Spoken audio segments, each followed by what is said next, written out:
तो कांग्रेस के सबसे बड़े नेता राहुल गांधी ने कहा है कि पूर्व प्रधानमंत्री इंदिरा गांधी द्वारा लगाया गया आपातकाल एक गलती थी।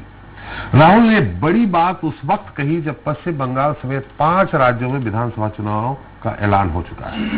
ऐसे में कांग्रेस के पूर्व अध्यक्ष अपनी दादी इंदिरा गांधी द्वारा 4.5 दशक पहले लगाए आपातकाल को गलत बताकर क्या साबित करना चाहते हैं। सवाल यह भी है कि राहुल ने जो अब कहा है वो उन्होंने तब क्यों नहीं कहा जब देश में यूपीए की सरकार थी। इसके अलावा राहुल गांधी ने बीजेपी के साथ ही संघ पर जो आरोप लगाए हैं उसका आधार क्या है। चलिए इसे लेकर चर्चा की शुरुआत करें, उसके पहले देख लेते हैं रिपोर्ट। बहनों, राष्ट्रपति जी ने आपातकाल की घोषणा की है। इससे आतंकित होने का कोई कारण नहीं है। There was one blot on it. I don't know how you feel about that, 1975 to 77, the emergency. But that was 2 years. It's gone. I'm very curious how you look back and think of that. I think that was a mistake. Absolutely, that was a mistake. And my grandmother was satisfied.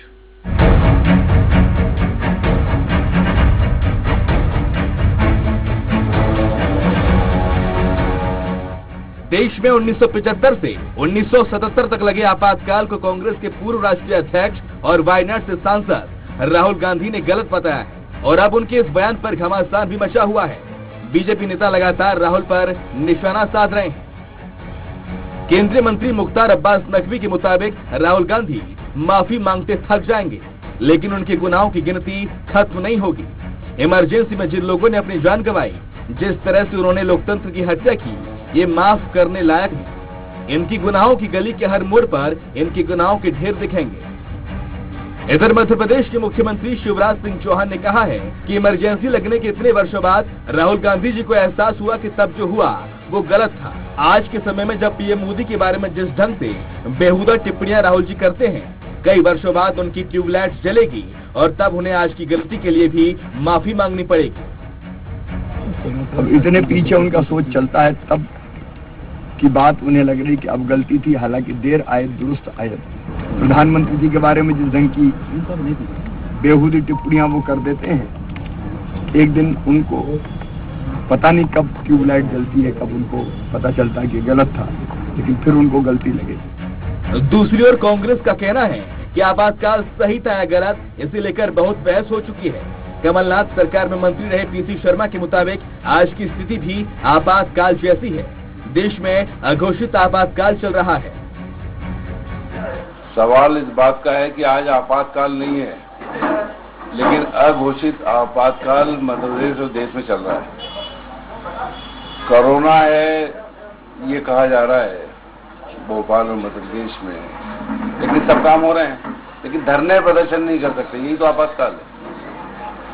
पूरी खबरें चाहे विधानसभा की हो बाहर की, वो सब sensor हो जाती है। लोगों के अधिकार समाप्त हो गए। यह है अघोषित आपातकाल।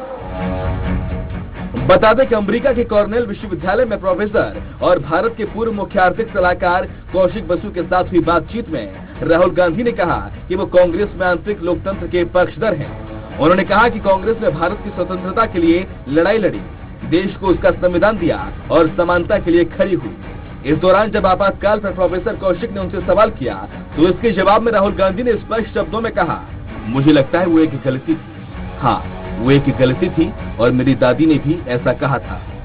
I think that was a mistake. Absolutely, there was a mistake. And my grandmother was satisfied. खैर, आपातकाल सही था या गलत, ये एक अलग मुद्दा है, लेकिन सवाल इस बात को लेकर है कि आज की तारीख में 4.5 दशक पहले लगे आपातकाल को गलत बताकर राहुल गांधी आखिर साबित क्या करना चाहते हैं। जनता इसका जवाब जानना चाहती है।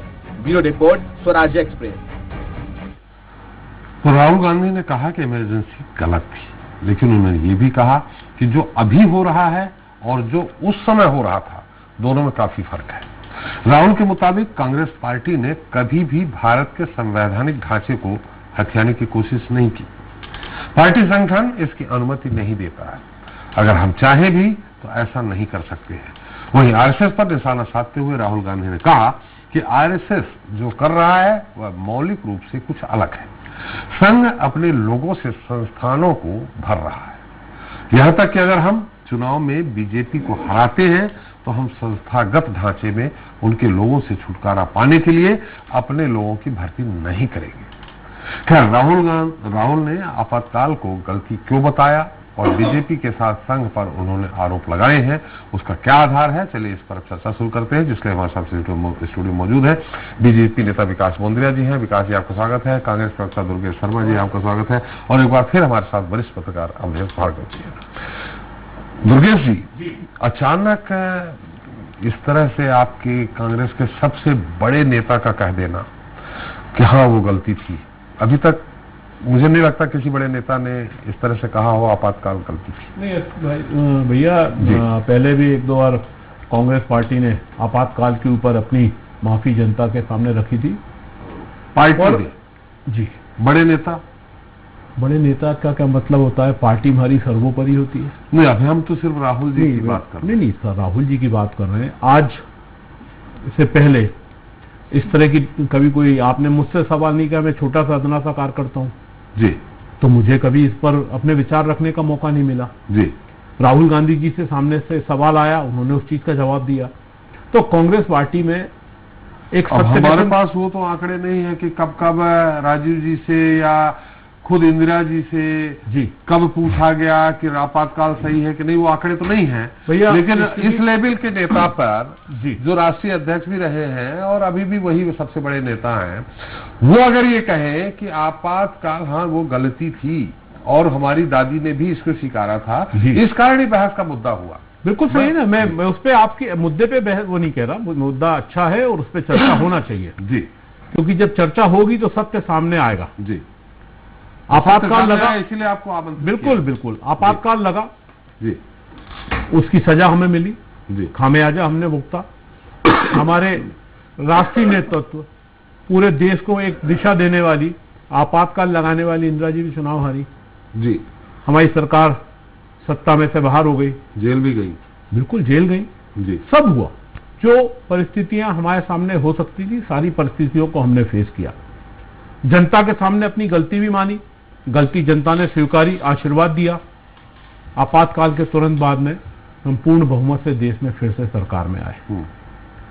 तो इसी देश मुद्दा लेके जी, स्थायित्व का मुद्दा लेके कोई भी मुद्दा हो आदरणीय, यदि हमारी गलती माफी योग्य नहीं होती तो हम सत्ता में दोबारा नहीं आते।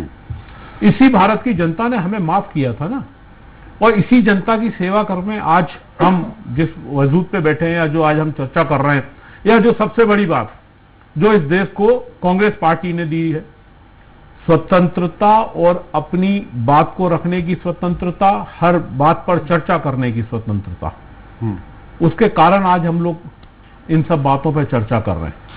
यदि ये कानून होता कि नहीं साहब इस पे ये नहीं बोल सकते, आज उस पे वो नहीं कर सकते, जैसा कि आज अघोषित रूप से चल रहा है, जिसको यदि देश में किसी ने सबसे पहले बोला तो वह है भारतीय जनता पार्टी के शीर्ष नेता, भारतीय जनता पार्टी के जनक लालकृष्ण अडवाणी जी, जिन्होंने बात बोली कि देश में अघोषित आपातकाल है।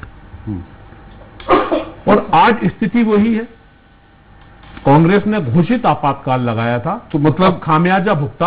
आपका सवाल यह है कि उन्होंने कहा हाँ गलती थी और अब ये भी गलती कर रहे हैं, यही कहना है? ये गलती तो घोषित आपातकाल नहीं, अघोषित आपातकाल। मैं वही कह रहा हूँ आदरणीय, देखिए ना, इसके खिलाफ आवाज बुलंद होने लगी है जी, आवाज बुलंद हो रही है। इसीलिए आज 3 महीने से ज्यादा समय हो गया किसान सड़कों पे बैठा हुआ है, सरकार सुनने को तैयार नहीं है। पत्रकार जगत से आवाज बुलंद होने लगी। एक युवा पत्रकार ने केवल और केवल इसलिए कि ईमानदारी से उसको उसका काम नहीं करने दिया जा रहा और जो एक सिद्धांत है उस सिद्धांत पर काम नहीं करने दिया जा रहा, इसलिए मंच से खड़े होकर रक्षित सिंह ने इस्तीफा दे दिया। कहा कि नहीं, मैं झूठ और उसके खिलाफ लड़ूंगा। कम से कम 60 से 65 पत्रकार ऐसे हैं जो अपनी आवाज बुलंद कर रहे थे, तो उनके खिलाफ केस है, कुछ को तो जेल भी डाला गया। ये आपातकाल है, अघोषित आपातकाल। आज जितना अत्याचार हो रहा है, उस समय तो मैं बहुत ही छोटा रहा हूंगा तो मुझे उसकी जानकारी नहीं है कि किस तरीके की क्या परिस्थितियां उस समय निर्मित हुई। पर आज जो परिस्थिति दिख रही है उससे समझ में आ रहा है कि आपातकाल आखिर होता क्या है। उस समय आपातकाल जो घोषित आपातकाल था, उसमें अगर कोई कांग्रेस के अलावा किसी दूसरे दल से कोई नेता जुड़ा भी है, कुछ नहीं कर रहा है, तो सबको उठा के जेल में डाल दिया गया। पार्टी की आज मिलने नहीं दिया जा रहा परिवार के। आज क्या हो रहा है? आज या तो आप हमारे संग चलो, आज आप तो घर में चुपचाप बैठो, नहीं या तो हमारे संग चलो या घर में चुपचाप बैठो। देश की जो सकारात्मक सोच है, देश को आगे बढ़ाने वाली सोच है, देश को बर्बाद करने की जो प्रक्रिया चल रही है, जो देश आज प्रगति के पथ पे चल रहा था, उसको पूरा बेचने की जो प्रक्रिया चल रही है, उस पर रोक लगाने के लिए एक शब्द भी बोला तो जेल है। विकास जी, जेल नहीं है तो उनके साथ जाइए। हालांकि राहुल जी ने स्वीकार किया कि हाँ वो गलती थी, लेकिन उन्होंने इशारा ऐसा नहीं कि सिर्फ स्वीकार किया गलती थी, उन्होंने कहा जो इस समय हो रहा है वो भी उसका एक तरह से पूरक है, और इस समय क्या हो रहा है उन्होंने इस बात का भी उल्लेख किया है। दुर्गेश जी ने भी यही कहा है। अगर हमारे साथ चलो, नहीं चलोगे तो अंदर। नहीं, ये कहीं भी स्थिति नहीं है। देश में जगह जगह चुनाव हो रहे हैं, कांग्रेस भी हम पे आरोप लगाती है, अन्य दल भी लगाते हैं, अन्य दल भी आरोप लगाते हैं, और वो जीतते भी हैं चुनाव में। उनकी जीत को किसी ने नहीं रोका है। संवैधानिक रूप से उन्हें चुनाव में जीतने का अगर हक बनता है तो वो कई जगह जीत भी रहे हैं, इसलिए ऐसा आरोप लगाना बहुत बहुत अतिशयोक्ति होगी। मैं दूसरी बात कह रहा हूं, अगर राहुल गांधी जी केवल ये कह देते कि मैं मानता हूं कि आपातकाल एक गलती थी और ऐसा मेरी दादी जी ने भी माना था, तो त्रिपाठी साहब बहुत सत्य होता और हम भी बहुत धन्यवाद देते। शिवराज जी ने तो कहा भी कि देर आए दुरुस्त आए, लेकिन उन्होंने लेकिन इस संदर्भ में कुछ और था। हाँ, मैं यही कहा, लेकिन इस उछल्ले के साथ कहना कि आज ये स्थिति है, आज ऐसी ही स्थिति है आपातकाल जैसी, ये अपने आप में उद्घृत करता है। ये फिर एक राजनीतिक प्रपंच जो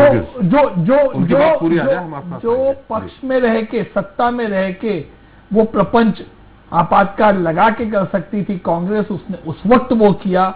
आज जो विपक्ष में, प्रतिपक्ष में रह के जो प्रपंच वो हथकंडा अपना सकती है, आज वो फिर करने जा रही है। ये उनका सीधा सा एक षड्यंत्र है। जो प्रतिपक्ष में रह के, आज उनकी हैसियत तो है नहीं कि आपातकाल लगा दें। इस कारण से चलती हुई सरकार के ऊपर इस तरह की उंगली उठाना कि देश में आपातकाल है, अघोषित आपातकाल बोला।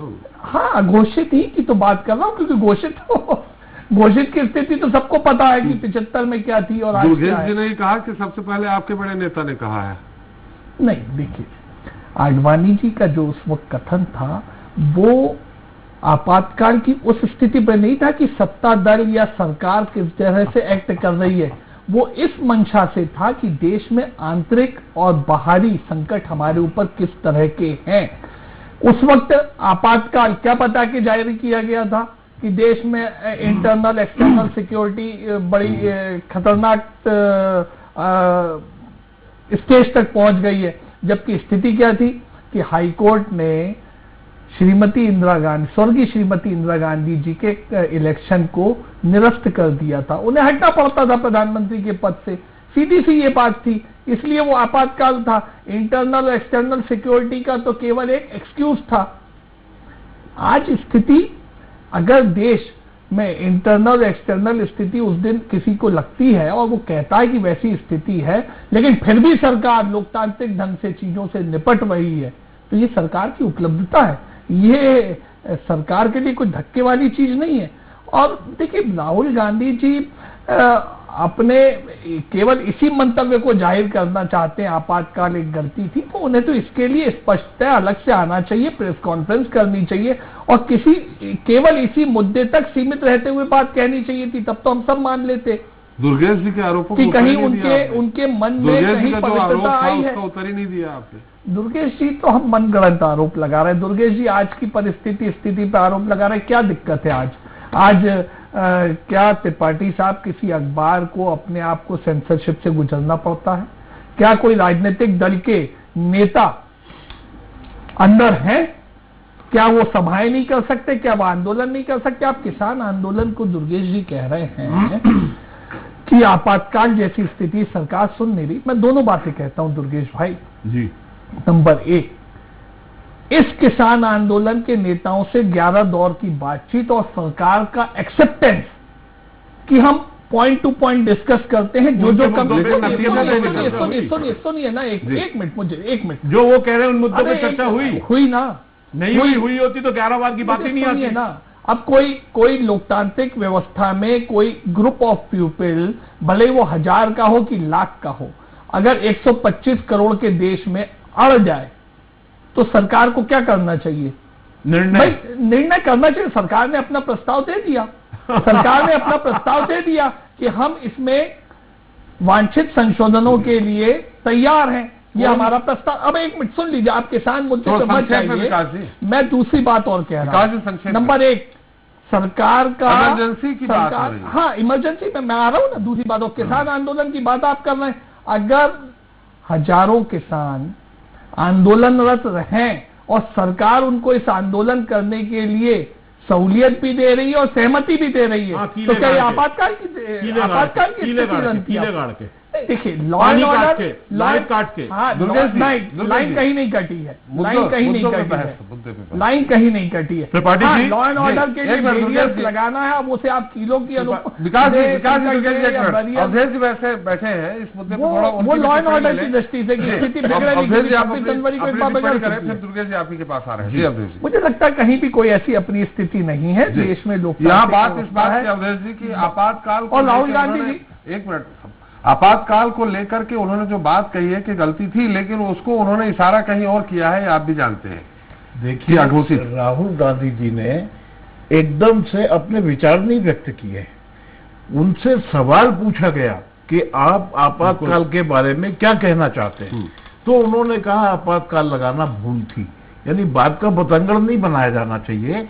उन्होंने ये कहा, साथ में उन्होंने कहा, जब दूसरे सवाल के जवाब में उन्होंने ये इशारा किया कि देश में वर्तमान स्थिति भी ठीक वैसी है, यानी अघोषित आपातकाल है। सबसे बड़ी बात क्या है, आपातकाल, अभी दुर्गेश जी कह रहे थे कि आपातकाल के बाद हमको सजा मिली और जनता ने आशीर्वाद दिया। अगर जनता ने आशीर्वाद दिया होता दुर्गेश जी, तो इंदिरा गांधी जी को चुनाव क्षेत्र नहीं बदलना पड़ता, वो मेडक से जीत करके आई जब जनता ने आशीर्वाद दिया। क्यों बदला चुनाव क्षेत्र, जबकि उनका पैतृक चुनाव क्षेत्र जो था वो रायबरेली था, जनता ने वहां से उनको हराया था, जबकि रायबरेली को उन्होंने चमका दिया था। आपातकाल में अब कंपैरिजन देखिए, आपातकाल में 4 रुपए किलो सरसों का तेल और खाने का मूंगफली का तेल बिक रहा था हर किराने की दुकान में। हमने देखा है आपातकाल, हर किराने की दुकान में बोर्ड रखे थे जिसमें लिखा रहता था कि हमारे पास साबुन 20 नग है, हमारे पास तेल इतने लीटर है, यानी पूरी इन्वेंट्री रहती थी और भाव लिखा रहता था, उस भाव से ज्यादा नहीं बेच सकता था व्यापारी। आपातकाल में आप अगर कहीं जाते थे, मान लीजिए रिश्तेदारी में गए, कोई मृत्यु हो गई, शादी में गए, तो आपको वहां के थाने में एंट्री कराना पड़ता था कि हम फला शहर से आए हैं, यानी मुसाफिरनामा वहां लिखाना पड़ता था। आपातकाल वो था। आज आपातकाल की ऐसी कोई स्थिति नहीं है, लेकिन सरकार ने उस आपातकाल में जो भी भूल हुई, जैसा भी हुआ, लेकिन जनता का काफी फायदा हुआ। जो लोग राजनीतिक नहीं थे उनका लाभ हुआ, जो राजनीतिक थे उनका नुकसान हुआ। उन्हें उस समय सस्ता भाव मिला, सब कुछ मिला। आज देखिए जो उन्होंने कंपैरिजन किया है, आज आप देखिए क्या सरकार को नहीं लगता कि हम स्ट्रीट वेंडर के नाम पे 10,000 का लोन दे रहे हैं और 7.5% ब्याज ले रहे हैं? क्या सरकार को ये नहीं लगता कि रसोई गैस में 1 महीने में 200 रुपए बढ़ा रहे हैं? ये कहां से लाएंगे? क्या सरकार का ये फर्ज नहीं है कि वो इन लोगों के लिए सोचे? तो ऐसी स्थिति में जो आदमी कष्ट उठाता है, आपातकाल उसको कहा जाता है। तो अगर राहुल गांधी ने ऐसी कोई कंपैरिजन कहा है तो गलत नहीं कहा है। उसे जो आपने कहा कि मेढक से चुनाव लड़ा, रायबरेली चिकमंगलूर से चुनाव लड़ी, पहला उपचुनाव था। नहीं उपचुनाव था। देखिए जो 80 में वो 77 में जो चुनाव हारी है और रायबरेली से हार गई है, चिकमंगलूर से जीत गई थी, उपचुनाव जीती त्रिपाठी जी फर्नांडिस के खिलाफ। कहां से कौन सी संसदीय सीट अपनी जगह जी। जब 80 में चुनाव हुआ तो कांग्रेस पार्टी 353 सीटों पे जीत कर सत्ता में आई। मतलब पूर्ण बहुमत से कई गुना ज्यादा। चलिए वो तो इनके बात बिल्कुल सही है। आपसी मतभेद और आपसी लड़ाई का फायदा हुआ। अरे सबकी पार्टी टूट गई, जनता पार्टी बन गई, जनता पार्टी बनी, चौधरी चरण सिंह ने कहा प्रधानमंत्री बनना है, मुरारजी देसाई को हटाओ, फिर चौधरी चरण सिंह बन गए, लोक दल अलग हो गया, जनता पार्टी जहां की रह गई, बीजेपी बन गई, जनसंघ से बीजेपी बन गई, तो अलग अलग इतनी पार्टियां हो गई थी, इस कारण आपको स्थायित्व का मुद्दा मिल गया। आदरणीय, स्थायित्व का मुद्दा हो या जो भी हो, यदि जनता चाहती कि कांग्रेस को नहीं आना है तो नहीं आती जी। आज की स्थिति पे पूरा सवाल जवाब जो भी है, और मैं धन्यवाद देना चाहूंगा माननीय भार्गव जी का, जो उन्होंने उस बात को स्पष्ट करके कहा कि हाँ सवाल आया, जवाब मिलेगा और जवाब देना चाहिए। यही स्वतंत्रता देश को, यही अपनी बात को स्वतंत्र रूप से रखने की ताकत देश को, देश की सरकारों ने, पूर्व सरकारों ने दी है जी। उसका एक अच्छा उदाहरण है आज राहुल गांधी जी ने बोला। पर परिस्थिति आप देखिए आज क्या है कि नोटबंदी पे सिर्फ पिक्चर बनाने पे घर में छापे पड़ गए। आज की स्थिति है, 2 दिन आज 2-1 दिन का ही मामला है, डायरेक्टर के घर अनुराग कश्यप के छापे पड़ जाते हैं। सही स्थिति रखने पर विनोद दुआ जी को हो, चाहे हरदीप देसाई जी हो, चाहे जफर आगा जी हो, और दूसरे जितने पत्रकार हैं, वो आज परिदृश्य से गायब कर दिए जा रहे हैं। ये अपने आप गायब हो, बीजेपी, इसमें सरकार ने क्या किया, कहां गायब हो जाओ? आंतरिक, ये साहब जो अभी अघोषित आपातकाल है उसी की मेहरबानी। कोई अभी बात कर काम नहीं करना चाहता तो गायब कहां हो जा रहे हैं? त्रिपाठी जी ये आप भी समझ रहे हैं, आप भी मीडिया जगत में काम कर रहे हैं कि मीडिया जगत के अंदर किस स्थिति से आज गुजरना पड़ रहा है जी। कई तरह के यदि आपके व्यवसाय हैं तो आप किस तरीके की न्यूज चला सकते हैं, और नहीं है तो किस तरीके की चला सकते हैं, सारी बातें आप भी जानते हैं। ज्यादा उस पर डिस्कशन करने तो आपके समय भी होता था, मुद्दा आज उस पे और आज इस पे, कांग्रेस में भी होता था आपके समय। पर मुझे नहीं लगता कि इस कदर, जैसा कि आज की डेट में मीडिया के ऊपर पाबंदियां या मीडिया के ऊपर जो दबाव से जो जिस तरीके की न्यूजें आ रही हैं, चलिए आप मुझे बता दीजिएगा, किसान आंदोलन खत्म हो गया जी, क्या सारे किसान घर चले गए? अभी क्यों नहीं न्यूज चैनलों पे आ रहा है? एक भी न्यूज उनकी क्यों नहीं आ रही? कौन उन पर रोक लगा रहा है? क्या आज जिस तरीके से पश्चिम बंगाल के अंदर चुनाव का वातावरण निर्मित किया गया, जिस तरह से किसान आंदोलन को मीडिया में हाईलाइट किया गया, वो भी तो मीडिया ही है। मैं मना थोड़ी कर रहा हूं आदरणीय, तो मैं आज जब हम जिसने किसानों ने या उन्होंने आंदोलन किया, हजारों लाखों की तादाद में यदि आए, और आज यदि उनको चौतरफा घेर दिया गया है, कीलें लगा दी गई हैं, उनके आगे बैरिकेड लगा दिए गए हैं, और हर तरीके से वहां कोई ना पहुंच पाए, 200 से ज्यादा किसानों की मृत्यु हो गई, ये सब बातें होने के मीडिया में आया है सर? बिल्कुल आया आदरणीय। तो आज के दिन, आज चलिए पूरे चैनलों में कहीं देख लें, एक हफ्ते का बोल रहा हूं, कहीं एक आध क्लिप छोटी थी, कहीं किसी एक आध चैनल पे आ गई हो, बाकी पे नहीं आ पा रही। तो ये स्थितियां बदल रहा है ना, कौन दबाव बना रहा है? कोई छोटा सा आंदोलन तो है नहीं, लाखों की तादाद में आंदोलन इंसान बैठा हुआ है अपनी मांग के लिए, और कौन बैठा है जिसके कारण हम और आप यहां बैठकर चर्चा कर पा रहे हैं? यदि देश का किसान अनाज पैदा करना बंद कर दे, हम कितने दिन रह पाएंगे? तो ये स्थितियां हैं। जैसा भाई साहब कह रहे हैं कि नहीं साहब हम क्या कर रहे हैं, अरे आप क्या कर रहे हो? कोई भी आंदोलन करे, एक आदमी भेजो, झंडा फहरवा दो, 40 पे केस लगवा दो, ये है। झंडा फहराया है वो भी अंदर है आदरणीय। वो अंदर कब है? जब वो 40 ने आवाज चिल्लाई कि भैया ये कहां है जिसने झंडा फहराया, उस पहली लिस्ट में नाम नहीं था। सबसे पहले वही उसी पे त्रिपाठी जी, सबसे पहले उसके ऊपर केस दर्ज नहीं हुआ। जब मीडिया ने, जब देशवासियों ने, जब उन आंदोलनकर्ताओं ने आवाज उठाई और जिनके ऊपर केस लगाया, आवाज उठाई, तब उसके ऊपर केस बना। कहीं कोई आंदोलन कर रहा है, 2 आदमी भेज दिए, नारे लगवा दीजिए उल्टे सीधे, और पूरे आंदोलनकर्ताओं को बंद कर दीजिए साहब। यही है अघोषित आपातकाल। पीछे से छुप के, छद्म रूप से अपने लोगों को भेज के आप जिस तरीके का वातावरण निर्मित कर रहे हैं, देखिए आज क्या हो रहा है देश के अंदर। हर तरफ केबल और केबल, या तो हमारे साथ चलो नहीं तो खत्म, या तो हमारे संग बैठो या घर बैठो। आज चुनाव हो रहा है पश्चिम बंगाल के अंदर, किसको बिठाया है? 20 विधायक, 6 सांसद, सुनिए, 20 विधायक, 6 सांसद, 6 मंत्री, इनके दम पे दूसरे दल के तोड़ के कौन अपनी विचारधारा छोड़ने को तैयार होता है? या तो पैसा, देखिए श्याम दाम दंड में, तो क्या इसको आप ये आपातकाल नहीं है? चलिए अब एक चीज और बोल रहा हूँ, एक चीज और बोल रहा हूँ जी। सरदार वल्लभ भाई पटेल को ले आए अपनी पार्टी, सरदार वल्लभ भाई पटेल का नाम से स्टेडियम है, हटा दिया, मेरा नाम लिखना चाहिए नरेंद्र मोदी स्टेडियम। ये कौन सी आत्महिमा हो रही भैया? सरदार वल्लभ भाई पटेल हमारा शीर्ष, हमारा मस्तक उठा करने वाले वो व्यक्तित्व जिनके नाम पर करोड़ों रुपए खर्च करके एक मूर्ति बनाई सिर्फ चुनाव में वोट जीतने के लिए, ये महिमा मंडल करने के लिए।